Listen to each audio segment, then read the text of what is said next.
So we probably all know by now, or I assume most do, that the killer cops that murdered Elijah McClain in 2019 in, I believe it was the Aurora, Colorado Police Department. Those officers got away, no charges, nothing was filed, no consequences for murdering Elijah McClain, who was a black man, a black person.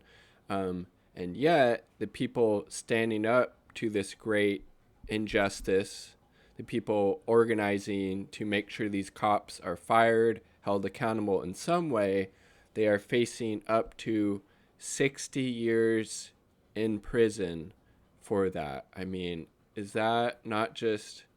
Get off there, you fucker. No. I mean, that is just... Get out of here. Computer is being very slow right now, but I mean, it's very telling, isn't it, that how these people are being treated, the people organizing for this, compared to how these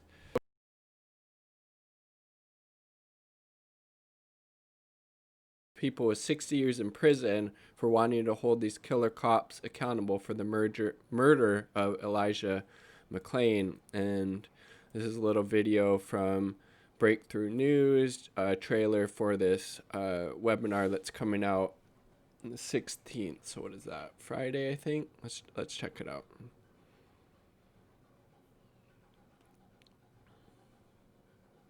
Come on. The police are much more prone to brutality here. It's Aurora. Is more likely to kill you. I remember the first night that we heard about what happened to Elijah, and actually that was the night when that's one of the organizers being charged. The police, he didn't actually die until a few days later. You're saying there are no injuries, the guy's dead. So clearly things happened to him that were wrong, Mr. B. He probably most likely died. Jesus, dude. It's a criminalization of blackness in and of itself. It's a criminalization of oppressed nations, people in and of itself. We are killed because we are criminals. Like, let's say when Ferguson was going on, when Mike Brown was killed, we didn't even have big protests in Denver like we had this summer. We didn't have that energy. Aurora is used to not having things disrupted. Party for Socialism and Liberation. Friday's protest began hours after the police department released a disturbing photo that appears to show Look at that. That's disgusting. At this point, like, everybody in Denver and Aurora is like, wow, these cops, they have absolutely no respect for the people here. This is an actual military occupation. Our message was fire the officers who we saw. Seems pretty fucking reasonable. Fire the people who murdered Elijah McClain, like, at a bare fucking minimum, right? Kill Elijah McClain. But instead Look how they were that, treated. they Peacefully sent in protesting in a tanks, park. they sent Fucking in SWAT teams team. of SWAT cops to put us down, and now we're the ones. Didn't get that same response to people storming the Capitol by the police, did you? Completely opposite. Notice there's a huge difference between how the police act towards people protesting against racism and white supremacy, like here, versus people wanting to uphold white supremacy, like those insurrectionists at the Capitol. Facing charges. That's how ridiculous this is. We're charged. None of these officers. Yeah, isn't that... defend these activists in Denver. They're now being threatened with up to 48 years. I mean, that is very, very, very telling that the person before this who was speaking, like, the officers not being charged for murdering Elijah McClain, nothing, no charges, not fired, anything, but the people protesting and trying to organize the community to get justice, some type of justice, they're the ones facing decades in prison. That is just fucked and a real indictment of our criminal justice system, I would say.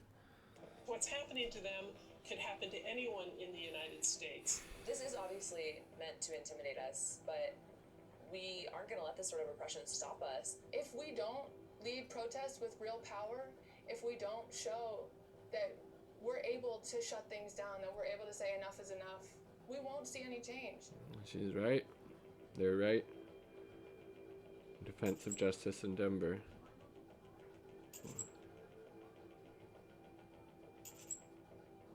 definitely gonna check out that webinar. But damn, I mean, pretty disgusting. But frankly, not surprising. Unfortunately, we see this kind of stuff over and over and over again.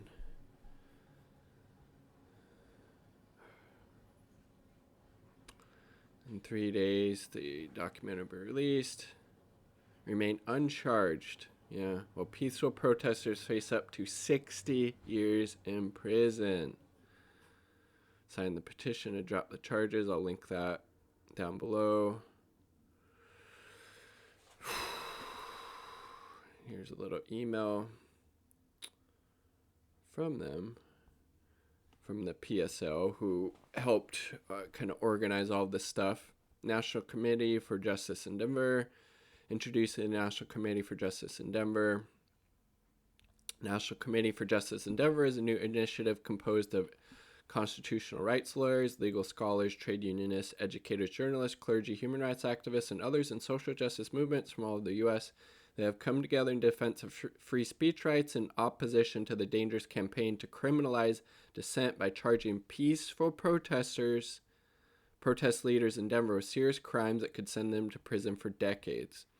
September 17th, multiple Denver area police forces carried out a coordinated series of arrests of lead organizers of peaceful protests against police brutality. 3 of the activists, Eliza Lucero, Joel Northam, and Lillian House, were held in jail for 8 days in dangerous and degrading conditions before they were brought before a judge. I mean, obviously the same could be said for anybody locked up. They now face numerous felony and misdemeanor charges that could put them in prison for as many as 60 years. Join us as we mobilize public support throughout the nation to demand that political prosecution of these social justice activists be stopped. Justice requires nothing less. I'll link the petition down below. Definitely check out that event on the 16th if you're able to. Peace, much love. Defund the police, work towards abolishment. There's no reforming that completely corrupt and disgusting institution. Peace, much love. Subscribe for more content, like the video.